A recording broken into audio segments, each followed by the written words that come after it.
Olá, formandos e alunos que acompanham o nosso canal.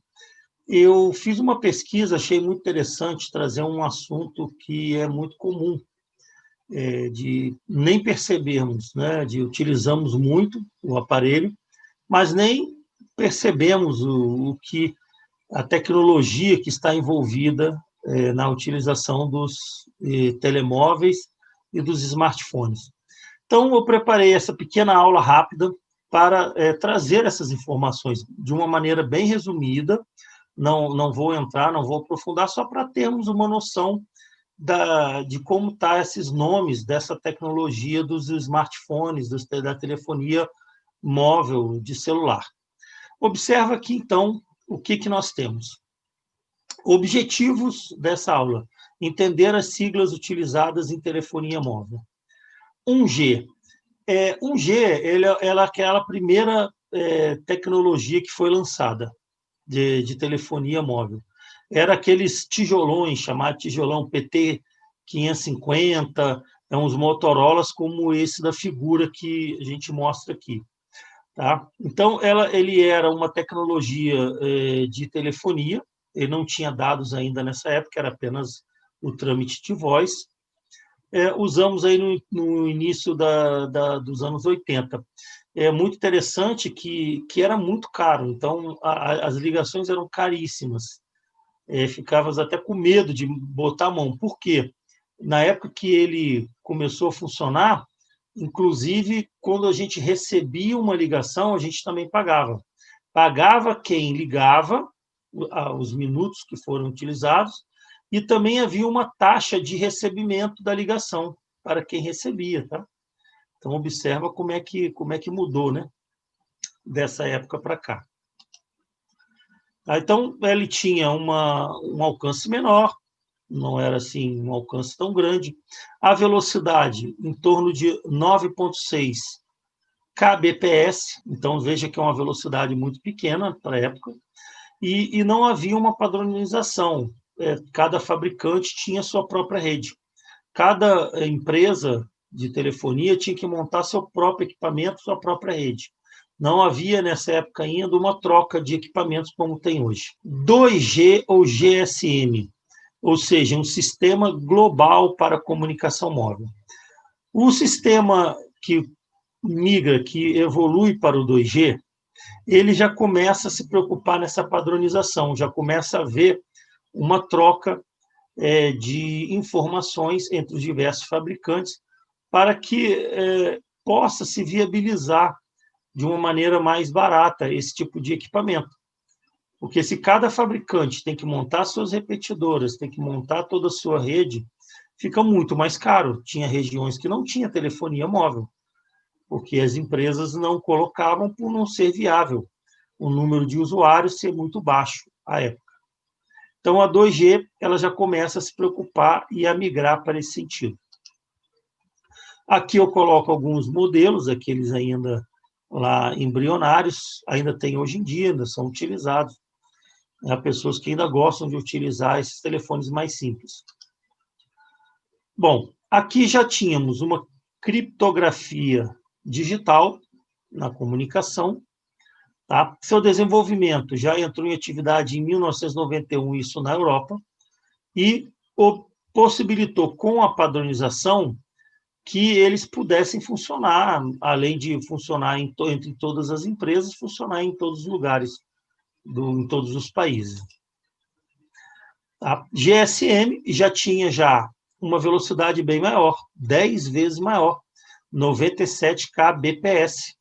Então, olha que beleza.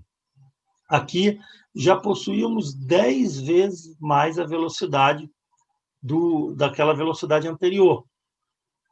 Ele permitia download de e-mails, já poderíamos ver alguns e-mails, mandar mensagens de texto, SMS.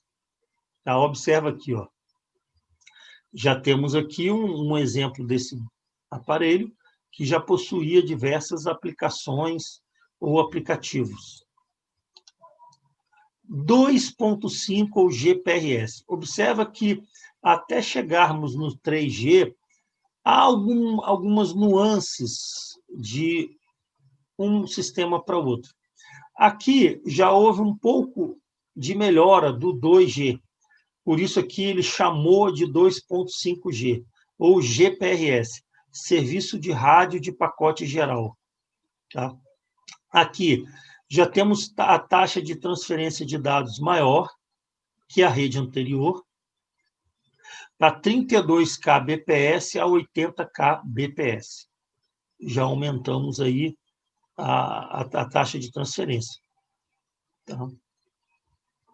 Então, quer dizer, o modelo 2.5G, ele consegue transferir uma taxa maior do que o 2G, de 32K para 80K. Já temos, então, a utilização de dados e voz simultaneamente e também utilizando para outros equipamentos. Aqui, no caso, tem exemplo dos caixas eletrônicos que utilizavam essa tecnologia, o que melhora muito a utilização de uma rede, porque ficava o caixa eletrônico tendo necessidade de toda uma rede privada para comunicação de dados.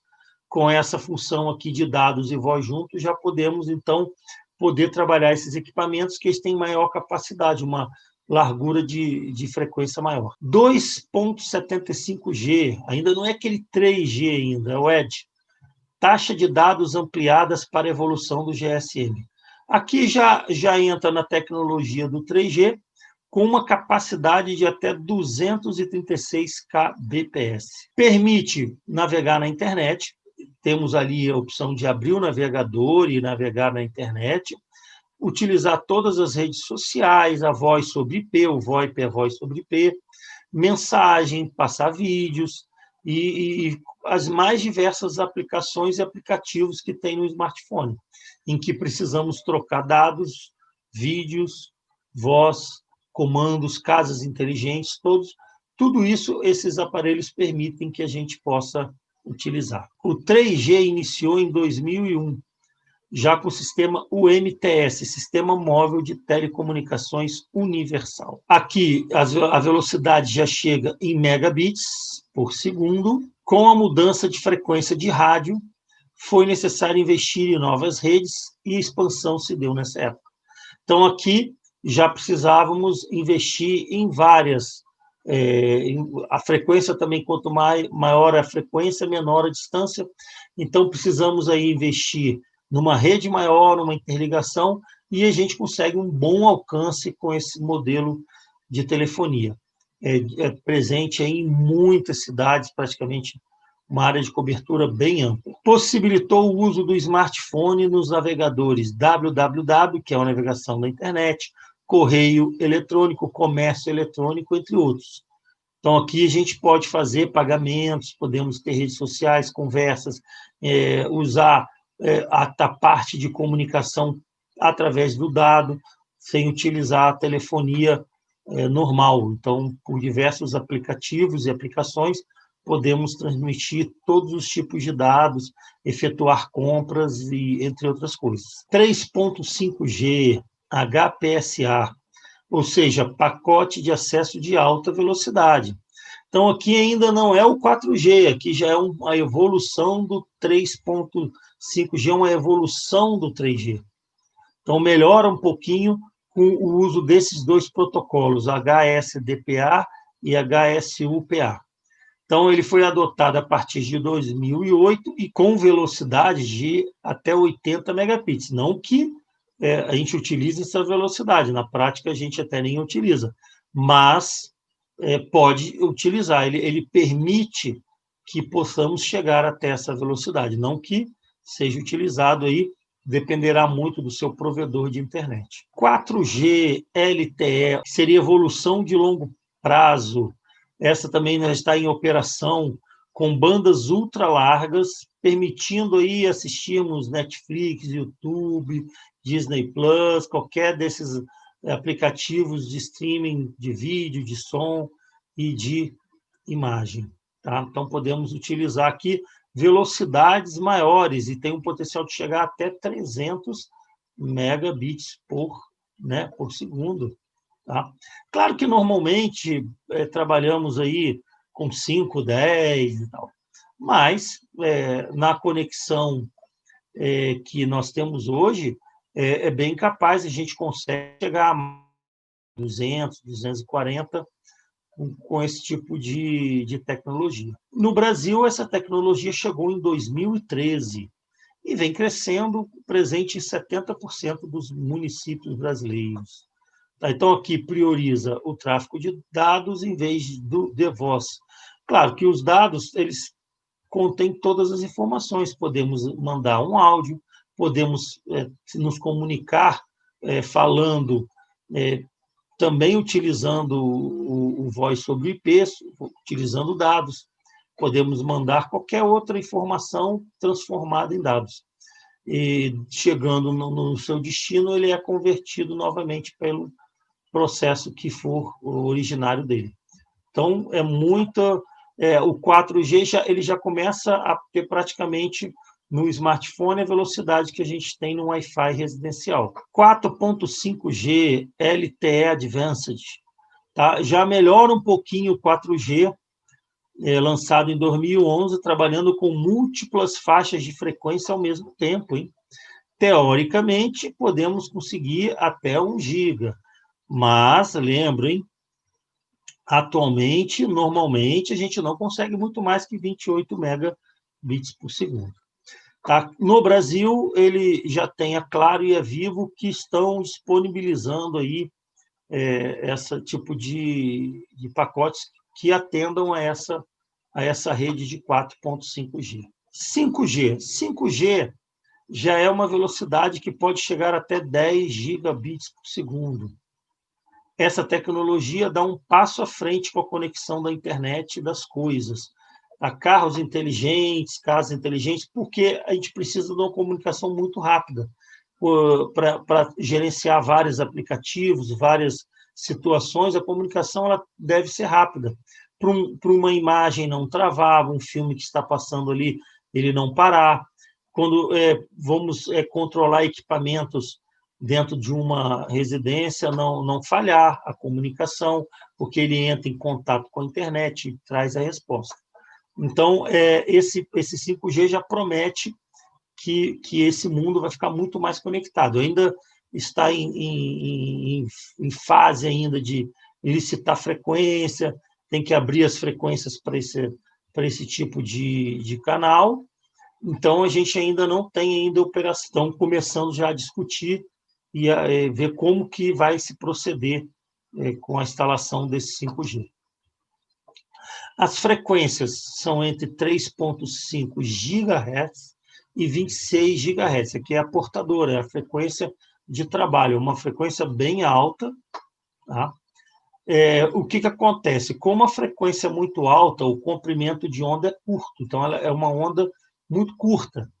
Então, o que acontece? A distância que ela alcança é menor, porque a distância que uma onda vai, ela é inversamente proporcional ao comprimento de onda. Uma frequência com uma frequência muito alta, ela tende a ser bloqueada pelos prédios, por morros, por obstáculos. Uma frequência baixa, ela já se propaga a quilômetros de distância. Então, o que acontece com o 5G? Teremos que ter mais receptores e transmissores em menor espaço, para que ele possa trabalhar, ele possa ter uma área de cobertura maior. Porém, poderá substituir as redes de Wi-Fi de hoje em dia. Então, com a tecnologia 5G, nem precisaríamos mais trabalhar com a fibra ótica de hoje. Poderíamos utilizar essa tecnologia com essa velocidade absurda, seria bem interessante. Não precisaria mais essas instalações físicas de levar cabos e seria mais flexível, né? Vídeos serão quase instantâneos e sem interrupção. Videochamadas terão mais clareza, sem irregularidades, aquela qualidade do som e de cortar, de falhar, da gente não escutar, isso não teria mais. E aqui poderia dar uma confiabilidade maior para aqueles equipamentos que são destinados à saúde. Pulseiras que controlam o batimento cardíaco, controlam diabetes, controlam N situações de saúde que podem disparar algum alarme caso algum dado desse esteja fora do nível que deve estar. Então, é bem interessante isso. As faixas a serem usadas pelo 5G ainda dependem de leilão, como já tinha falado, ainda está previsto agora para 2021. Coreia do Sul, Estados Unidos, China, Reino Unido e Uruguai são países que já têm essa rede em funcionamento, já estão testando, já estão utilizando essa rede. Aqui eu coloco, então, um resumo. O 1G, apenas com uma telefonia analógica. O 2G, ele tem uma telefonia analógica, porém, com algum tráfego de dados. Na 3G já temos a telefonia, o tráfego de dados e temos aí a internet, os navegadores. O 4G já melhora o sistema, temos a telefonia, temos internet, dados e vídeo. E a 5G, temos então aí, além de tudo isso que eu já falei, uma alta velocidade e temos o IoT, que é a internet das coisas. Downloads muito mais rápidos, entre qualidades de vídeos bem maiores, né? Então, essa aqui é a promessa do 5G. Bom, eu continuei ainda pesquisando e já existem alguns estudos do 6G e do 7G. Utilizando o 6G. O 6G, ele já quer utilizar a faixa de frequência de 1 terahertz até 3 terahertz. Já há estudos para utilização com uma perspectiva de velocidade de 1 terabyte por segundo. 8.000 vezes mais rápidas que o 5G previsto a se tornar realidade em 2030. Então, quer dizer, nem estamos aqui em 2020 com o 5G ainda em fase de início e 2030 já com a previsão do 6G, velocidade bem alta. O 7G já há uma previsão para 2040, quer dizer, ainda não temos ainda muitas informações. Então, eu fiquei por aqui mesmo para mostrar aí para vocês um resumo dessas informações. Achei interessante pesquisar o assunto de uma maneira muito simples, não vou atentar muito à teoria que envolve esse tipo de circuito, mas para termos uma noção aí de organizar na nossa mente como é que seria essas tecnologias. Agradeço a quem ficou até o final. Se gostou, dá um like, se inscreva no nosso canal, deixe seu comentário e até a próxima aula. Muito obrigado.